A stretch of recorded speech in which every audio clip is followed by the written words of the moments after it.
Assalamualaikum warahmatullahi wabarakatuh. Alhamdulillahi rabbil alamin.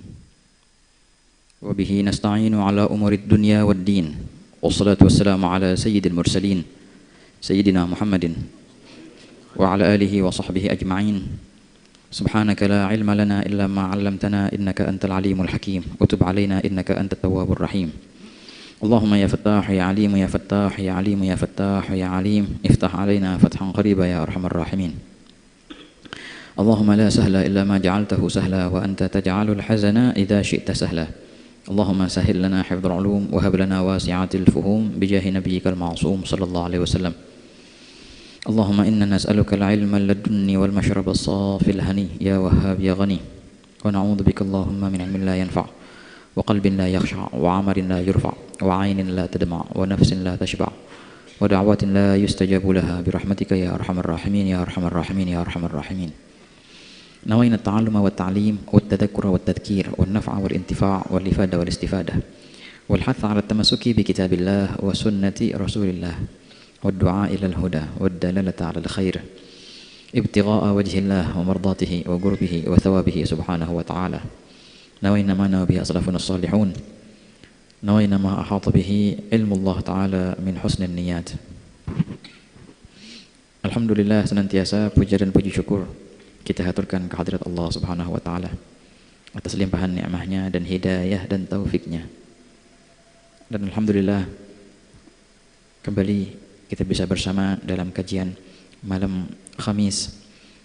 Dan di sini kita bersama berusaha untuk memahami dan merenungi makna yang tersirat dalam ayat-ayat suci Al-Quran, dimulai dari surat Al-Fatihah, kemudian surat-surat pendek dari Wadduha, dan dalam pertemuan terakhir beberapa bulan yang lalu ya, sebelum bulan Ramadan, di akhir bulan Sya'ban, kita telah selesai dari pembahasan dari surat Ad-Duha sampai surat An-Nas. Nah, insyaallah ikhwan, kita akan lanjut lagi tafsir surat yang di atas Wadduha. Jadi masih tafsir juz 30 ya. Kita akan baca sekarang tafsir surat Al-Lail. Jadi gitu. Dari Wal-Lail, kemudian yang sebelumnya Wasyams, Asy-Syams, kemudian Al-Balad, Al-Fajr, sampai nanti ntar selesainya di An-Naba amma yatasaalun. Nah, jadi kita selesaiin dulu tafsir yang juz ke-30 gitu ya, kawan. Seperti yang mugarrarnya kalau orang-orang sana, orang Hadramut membaca tafsir seperti itu. Mulai dari Al-Fatihah, kemudian Wadduha ke bawah, kemudian di atasnya Wadduha sampai 30 gitu. Ala kulli hal, dan ini adalah pertemuan pertama kita ya setelah bulan Ramadan. Semoga insyaallah bidayat khair, permulaan yang membawa segala kebaikan insyaallah. Ya, biasanya para guru-guru kita ya kan ya, mereka kalau di bulan Ramadan lebih fokus untuk beribadah, membaca Al-Qur'an kah atau banyak-banyak salat kah. Nah, setelah selesai hari raya Idul Fitri baru mereka memulai kajian-kajian mereka. Ada yang mulai di pertengahan bulan Syawal, ada yang mulai di akhir bulan Syawal, ada yang mulai di awal-awal bulan Dzulqa'dah seperti ini, atau di pertengahannya ya. Bahkan ada yang juga mulainya habis hari raya Idul Adha. Ada yang kayak gitu kan. Ala kulli hal. Masing-masing dengan kesempatannya dan kelonggarannya yang hakata yang mereka miliki. Oke.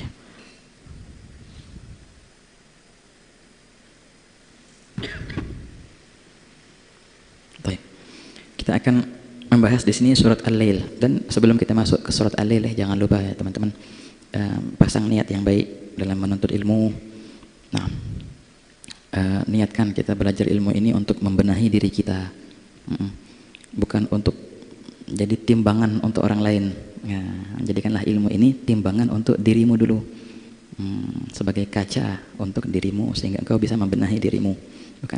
Bukan untuk kita menimbang orang lain salah atau benar, menghakimi orang lain salah atau benar. Enggak kok. Tenang aja, kalau ente benar, yang lain bakal benar. Kalau ente nggak benar, yang lain nggak bakal benar. Begitu. Oke, dibilang kun jamilan, taral wujuda jamila.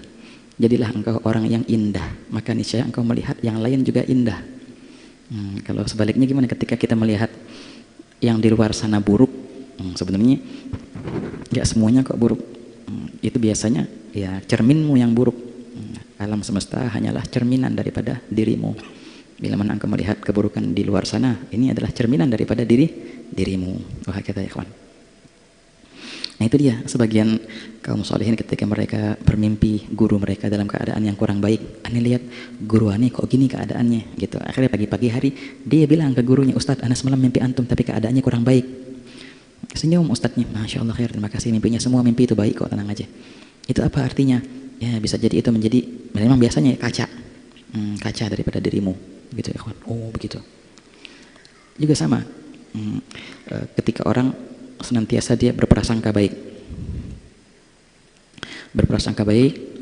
ya itu tanda bahwasanya dirinya itu baik. Orang yang senantiasa husnudzon berarti dia adalah orang yang hasan, yang jamil. Tapi kalau orang yang senantiasa suudzon, berprasangka buruk, nah itu berarti tandanya dia buruk. Prasangkamu adalah apa yang ditumpahkan oleh wadahmu. Itu. Kalau wadahmu isinya baik, maka engkau akan berprasangka baik pula. Kalau ada wadah isinya teh, menumpahkan teh juga pastinya. Tapi kalau seandainya hatimu buruk, nah itu akhirnya menumpahkan prasangka-prasangka yang buruk kepada orang lain, gitu. Nah begitulah ikhwani.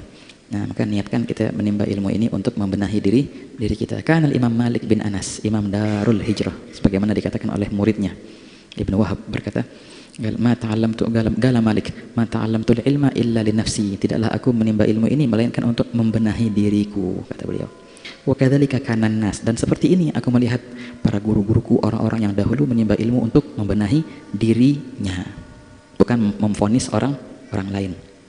Tenang aja ikhwan, ente kan Allah hisab siapa? Hisab dirimu. Ngisab orang lain tenang aja, sudah ada raqib atid. Sudah ditugasin, kita nggak usah nyapain diri, nggak usah buang-buang waktu untuk menghisap orang lain, karena memang bukan tugas kita itu. Allah tugasin kita untuk menghisap diri kita sendiri, begitu. Nah itu sering terjadi, apalagi sekarang ya di zaman medsos, demen gitu ya, menghisap orang lain, ya nggak, membenari atau mensalahkan. Aduh, ya tapi sih untuk ala kulli hal. Tapi alangkah indahnya kalau kita merenovasi diri kita sendiri, ikhwan, begitu. Terutama di alam medsos itu, di alam maya, ya, jangan dibawa serius, nomor satu. Dan yang kedua, nggak semua yang digambarkan di alam maya itu benar di alam nyata. Itu yang kedua. Dan yang ketiga, kalau seandainya ada perihal, nggak usah dikomenin, nggak usah ditanggapin, dan nggak usah diseriusin. Terutama yang berkaitan dengan ini atau berkaitan dengan itu, ya sudah biar lewatin aja. Justru ketika engkau diam, itu jawaban sebenarnya. Hada ajib. Qala ta'ala, wa hudu ila at-tayyib minal qaul, gitu. Dan berjalanlah kalian pilihlah perkataan-perkataan yang baik, gitu. Karena memang sya'nal kalam, lisan itu mempunyai hubungan dengan hati dan yang lain sebagainya. Maka kita sangat dianjurkan untuk memilih perkataan-perkataan yang baik. Nah, kan kita diperintahkan oleh Allah Ta'ala memilih yang paling baik, ahsan, maka billati hiya ahsan. Bukan hasan, harus ahsan. Kalau ada dua pilihan, yang baik dan yang buruk, paling pasti kita akan pilih yang baik dari perkataan. Kalau seandainya ada perkataan yang baik semua, pilihlah yang paling baik. Itu suatu kewajiban, ikhwan. Memilih perkataan yang terbaik, kata-kata yang terbaik, gitu. Nah, kata Habib Omar, kadang-kadang di antara perkataan yang baik itu adalah diam. Nah, diam itu termasuk perkataan yang baik di sebagian tempat dan di sebagian keadaan. Nah, jadi nggak selalu engkau diharuskan untuk menjawab, walau dengan mengatasnamakan amar ma'ruf nahi mungkar. Kadang-kadang amar ma'ruf nahi mungkarmu itu berupa engkau mendiamkan. Loh, Mas Habib, makin parah dong. Nah, kan makin. Lihat, apakah engkau bisa pastikan dengan perkataanmu dia akan benar? Justru perkataanmu membuat itu makin parah. Yang engkau tuduhkan diam itu membuat makin parah, justru perkataanmu, jawabanmu bila mana engkau menjawabnya akan membuat makin parah. Nah, ini kita lihat kebijakan seorang dai itu senantiasa dia melihat awaqibul umur, akibat dan dampak. Bukan main yang penting begini sekarang, bukan begitu. Orang yang hakim itu mereka adalah orang yang bijak dalam mengambil sikap, mempertimbangkan apa? Mempertimbangkan kemaslahatan dan bagaimana dampaknya di masa depan. Itu orang yang bijak. Bukan menyikapi perihal yang sementara. Enggak, justru pandangannya makin jauh, ikhwan. Itu orang yang hakim. Nah, makanya kadang-kadang ketika engkau mengomentari justru nampaknya bahaya gitu. Berarti diamkan. Nah, jawabu ma takrahuhu sukutu. Jawaban persoalan yang tidak baik itu adalah mendiamkannya. Itu jawabannya. Justru ketika engkau diamkan, mereka yang memancing-mancingmu bakal kebakaran jenggot. Karena engkau diam. Bakal gemes mereka itu. Tapi ketika engkau menanggapinya, mereka demen justru. Wah, ditanggapin, dibalas lagi, ditanggapin lagi, dibalas lagi. Sampai kapan mau berhentinya? Sampai kapan nanti buang-buang waktu untuk main sama gitu-gituan? Mending ibadah yang benar daripada buang-buang waktu dengan perihal kayak gituan. Nah, itulah ya kawan. Ini manfaatnya ilmu ya. Ilmu tidak senantiasa membuat orang berbicara. Justru orang yang makin banyak ilmunya, makin banyak diamnya. Makanya dikatakan tong kosong nyaring bunyinya. Karena kosong, makanya nyaring bunyinya. Kalau coba dia berisi air, bunyinya kayak gimana? Dek, dek, gitu. Bunyinya kecil karena banyak isinya. Yang bunyinya pang, kosong berarti. Ambil kaidah itu ya kawan. Gitu. Bukan senantiasa orang yang banyak ngomongnya berarti banyak ilmunya. Justru sebaliknya, banyak omongnya berarti kopong. Dan yang jarang ngomong ini yang berisi. Soal Nabi Muhammad, Allahumma shalli alaih. Nah begitu. Terutama dalam perihal yang tak perlu ditanggapin ya. Ada dikata sama beberapa para penyair. Gal fulan, yahjuka, fulan bin fulan mencaci makimu. Engkau jawab dong.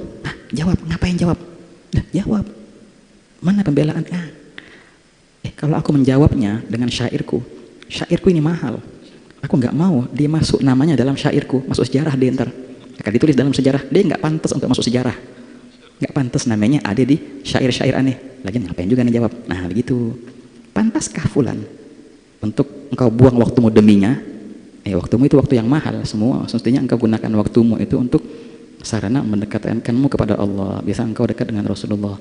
Bukannya malah inti kasih inti obralin ngomenin fulan atau fulan gitu. Hadza sa'aluk yurid an arudda alaih fa yadkhul at-tarikh. Ngapain dimasukin ke sejarah? Orang itu nggak pantas untuk masuk sejarah. Dia bakal masuk sejarah kalau inti komenin. Nah, masuk sejarah dia. Ini yang dia cari.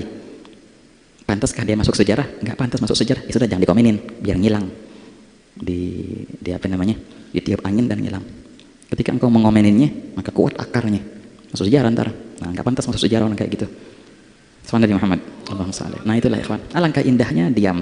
Kalau seandainya perkataan itu perak, maka diam itu emas. Pasti. Dan terus seperti itu. Diam. Nah, gini. Pernah nggak ada orang menyesal karena diam? Nggak pernah. Pun kalau pernah sangatlah sedikit. Tapi ada nggak orang menyesal karena berbicara? Banyak. Banyak orang kepleset ngomongnya, mati. Gara-gara salah ngomong. Ada nggak orang mati gara-gara diem? Jarang. Nggak ada atau paling ada dikit. Nah itulah. Kalau kita pakai logika ya kayak gitu. Apalagi dalam bermedsos ya. Dalam bermedsos itu sangat penting gitu-gituan tuh. Kalau dalam perihal ngomenin orang. Wah itu dia nih. Jangan beranggapan diam atau ngomong itu karena dengan lisan saja. Apa yang kau tulis itu sama hukumnya dengan ucapan. Tulisanmu sama dengan ucapanmu. Kan Habib Ammar bilang, "Fala taktub bikaffika ghairal ladzi yasurruka fil qiyamati an tarahu." Dia bilang, "Fala tadghat bikaffika bi usbu'ika ghairal ladzi yasurruka fil qiyamati an tarahu." Dalam syair dikatakan, jangan engkau berbicara, jangan engkau tulis suatu tulisan kecuali tulisan yang akan menggembirakanmu di hari kiamat nanti. Kata Habib Umar, dan jangan engkau pencet tombol kecuali tombol yang bisa menggembirakanmu nanti di hari kiamat. Begitu. Jangan engkau ketik. Kata Habib. Kalau dulu kan nulis, sekarang ngetik. Nah, jangan kecuali perihal akan menggembirakanmu di hari kiamat. Mahal ikhwan, waktu itu mahal. Nah, makanya di sini Allah Ta'ala mulai tafsir ini dengan membicarakan masalah waktu ini berapa kali? Wadduha, masalah waktu duha, wal laili idza saja, itu masalah waktu. Ada lagi wal asr, ya enggak? Terbagi makna. Apa namanya? Wasyamsi wadduhaha, wal fajr, bakal datang. Jadi berapa kali Allah Ta'ala bersumpah dengan waktu. Nah sekarang kayak gini, wal laili idza yaghsha, wan nahari idza tajalla, demi lail, demi waktu malam. Idza, bila mana dia yaghsha, menyelimuti dengan kegelapannya, wan nahari, dan demi waktu siang, idza tajalla, bila mana dia tajalla, terang benderang, membuka kegelapan yang sebelumnya, begitu. Nah, jadi Allah mulai di sini dengan dua masa, malam dan siang. Baru wa ma khalaqadz dzakara wal untha, dan juga dan demi ma bisa diartikan man, dan demi zat yang menciptakan laki-laki dan perempuan ialah Allah Ta'ala. Jadi Allah bersumpah dengan dirinya sendiri, atau ma menjadi masdariyah. Jadi wa ma khalaqa wa khalqillah adzakara, dan demi ciptaan Allah. Ketika Allah menciptakan laki-laki dan perempuan, baru ntar jawabnya inna sa'yakum lasyatta. Nah, teman-teman, insya Allah kita akan lanjut pada pertemuan akan datang ya. Nah, insya Allah. Jadi hari ini hanya sekedar pembukaan, dan semoga insya Allah bidayat khair. Nah, dalam pertemuan akan datang, sebelum kita akan masuk ke tafsir satu persatu dari kalimatnya, kita akan jelaskan dulu sabab nuzul, dan penting soalnya ceritanya unik ini, unik dan luar biasa indahnya sabab nuzul. Kenapa Allah Ta'ala turunkan surat Al-Lail ini? Ini ada dua orang yang dahulunya dua-duanya itu adalah temannya Nabi Muhammad SAW dulu. Tapi yang satu menjadi teman baginda, dan sampai ketika baginda menjadi nabi secara lahirnya, ini teman ikut dan menjadi teman sejati. Yang satunya dulunya teman masa kecilnya, tapi ketika baginda menjadi nabi secara lahir, dia mengingkari dan menjadi musuh. Siapa kedua itu? Yang pertama adalah Sayyidina Abu Bakar As-Siddiq. Yang kedua Umayyah bin Khalaf. Kedua ini dua-duanya padahal temannya Nabi SAW, teman main masa kecil, tapi berbeda. Inna sa'yakum lasyatta. Perjalanan kalian itu berbeda. Itu kali bahas kan. Amal kalian berbeda. Fa amma man a'ta wa taqa wa saddaqa bil husna, itu Sayyidina Abu Bakar Siddiq. Fa sanayasiru wa man bakhila wa istaghna wa kadzdzaba bil husna, itu Umayyah bin Khalaf. Maka kita jelaskan di pertemuan akan datang. Wallahu a'lam bissawab. Rabbana insyaallah yubarik lana wa lakum fil awqat was saat, dan Allah berkahi kita dalam setiap hari kita, setiap malam kita, dan Allah Ta'ala senantiasa jadikan hari raya di tiap hari kita. Allah jadikan tiap hari di kita hari raya insyaallah. Amin ya rabbal alamin. Bismillahirrahmanirrahim. Alhamdulillahirabbil alamin. Allahumma shalli wa sallim ala sayyidina Muhammadin wa ala alihi wa sahbihi ajma'in. Ya rabbi bil mukhtari akrami syafi'in aslih lana al ahwal jannibna ar-rada waslih syu'unal muslimina wa afihim wa tawallahum wadfa' syurura man i'tada. Ya rabbi wajma' shamlahum waltuf bihim wansur bihim dinan nabiyyi wa ayyida. Thabbitna al-aqdam waghfir dhanbana wanshur bina fil kauni anwaral huda. وانظر إلينا أجمعين وعافنا سرا وجهرا واشفنا من كل داء. حسن اليقين منك هبنا واحمنا واحمي حمانا واكفنا شر العدا. واقض لنا الحاجات أجمعها وزد يا واسع الإفضال منك محامدا. اختمنا الأعمار بالحسنى وفي الفردوس فاجمعنا بطه أحمدا. وبمقعد صدق نشاهد وجهه بحضائر القدس منازل شهداء. وبجاهه يا رب فاجعلنا به من أسعد القوم الكرام السعداء. وبجاهه يا رب فاجعلنا به من أسعد القوم الكرام السعداء. وبجاهه يا رب فاجعلنا به من أسعد القوم الكرام السعداء. وأدم صلاتك والسلام عليه ما هب الصبا بالفتح أو حاد حدا. والآل أهل الطهر والصحب الكرام وتابع بحبيبك الطهر اقتدى. سبحان ربك رب العزة عما يصفون وسلام على المرسلين والحمد لله رب العالمين. إن الله وملائكته يصلون على النبي يا أيها الذين آمنوا صلوا عليه وسلموا تسليما. الصلاة والسلام عليك يا سيد المرسلين. الصلاة والسلام عليك يا خاتم النبيين. الصلاة والسلام عليك يا من أرسله الله رحمة للعالمين. ورضي الله تعالى عن أصحاب رسول الله أجمعين. فاتحة. أعوذ بالله من الشيطان الرجيم. بسم الله. ربنا انفعنا بما علمتنا. رب علمنا الذي ينفعنا. رب فقهنا وفقه أهلنا وقرابات لنا في ديننا مع أهل القدر أنثى وذكر. رب وفقنا ووفقهم لما ترتدي قولا وفعلا كرما. وارزق الكل حلالا دائما وأخل أذكياء علماء. نرضى بالخير ونكفى كل شر. ربنا واصلح لنا كل الشؤون وأقر بالرضا منك العيون. واقض عنا ربنا كل الديون قبل أن تأتينا الرسل المنون. واغفر فسر أنت كرم من ستر. وصلاة الله تغشى المصطفى من إلى الحق دعانا والوفاء بكتاب فيه للناس شفاء. وعلى الآل الكرام شرفاء. وعلى صحب المصابه الغرر. اللهم اهدنا بهداك واجعلنا ممن يسارع في رضاك. ولا تولنا وليا سواك. ولا تجعلنا ممن خلف أمرك وعصاك. وحسبنا الله ونعم الوكيل. ولا حول ولا قوة إلا بالله العلي العظيم. وصلى الله على سيدنا محمد وعلى آله وصحبه وسلم. والحمد لله رب العالمين. في كل لحظة عبد عدد خلقه ورضا نفسه وزنة عرشه ومداد كلماته. يا ربنا اعترفنا بأننا اقترفنا وأننا أسرفنا على لظى أشرفنا.